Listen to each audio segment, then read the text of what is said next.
ان حرام غذاؤں میں سے ایک طریقہ، حرام کھانوں میں سے ایک طریقہ حرام کھانے کا وہ سود کا ذریعہ ہے۔ سود یہ بہت بڑی لعنت ہے۔ قرآن کریم میں ویسے تو بہت سارے حرام طریقے بیان فرمائے ہیں اور اس سے منع فرمایا ہے کہ باطل طریقے سے مت کھاؤ، رضامندی سے کھاؤ، کسی کی رضا کے بغیر مت کھاؤ، یتیموں کا مال مت کھاؤ، یتیموں کا مال کھانا حرام ہے۔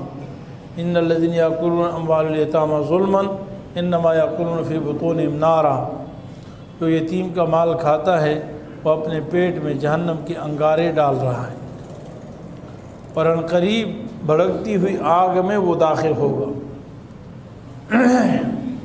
دوسرے وارث کا مال مت کھاؤ، دوسرے وارث کا حصہ مت ضبط کر لو، قبضہ کر لو، اس کو ناجائز طریقے سے مت کھاؤ۔ اس میں ہر شریک حصے دار ہے، کوئی کسی کی جاگیر نہیں ہے۔ جب وہ باپ کا مال ہے، جب وہ مرنے والے بھائی کا مال ہے، جب چچا کا مال ہے، دادا کا مال ہے، تو اس کی اولاد ہر ایک شریک ہے۔ اگر آپ قبض کر لیں گے، ضبط اس پر قبضہ کر لیں گے ناجائز، تو آپ دوسروں کا حصہ کھائیں گے اور آپ کی اولاد بھی وہ حرام کھاتی جائے گی، سلسلہ چلتا رہے گا۔ لیکن میں عرض کر رہا ہوں کہ حرام کھانے کی جتنے طریقے اللہ تعالیٰ منع فرمائے ہیں، ان میں سب سے زیادہ تاکید سود کے بارے میں آئی ہے کہ سود کے ذریعے سے مت کھاؤ۔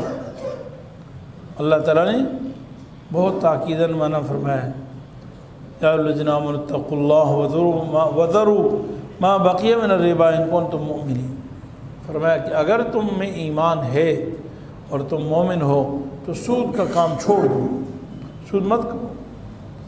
فرمایا فَإِن لَّمْ تَفْعَلُوا فَأْذَنُوا بِحَرْبٍ مِّنَ اللَّهِ وَرَسُولِهِ، اگر تم ایسا نہیں کرو گے تو پھر اعلان ہے اللہ کی طرف سے اور اس کے رسول کی طرف سے تمہارے ساتھ جنگ کا اعلان ہے، لڑائی کا اعلان۔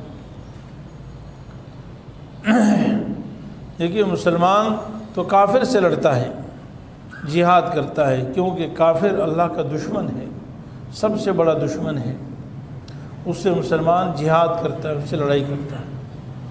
لیکن یہاں اللہ تعالیٰ فرما رہے ہیں اللہ اور اس کے رسول ایمان والوں سے لڑائی کریں گے۔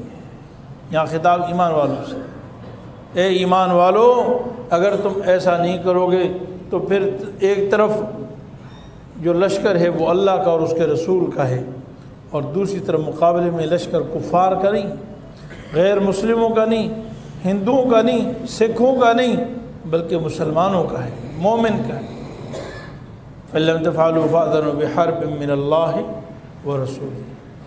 اب اندازہ لگائیں کہ سود کے کاروبار کرنا، معاملات کرنا، سودی لین دین کرنا کس قدر بدترین جرم ہے،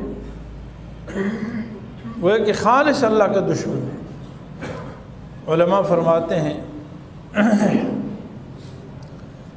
دو گناہ ایسے ہیں جن کے بارے میں اللہ تعالیٰ نے اور اس کے رسول صلی اللہ علیہ وسلم نے اعلان جنگ فرمایا۔ مفتی صاحب کے یوٹیوب چینل کو سبسکرائب کیجئے اور ان کے تازہ بیانات کے ذریعے اپنی علمی، اصلاحی اور فکری آبیاری کرتے رہیے۔ جزاکم اللہ۔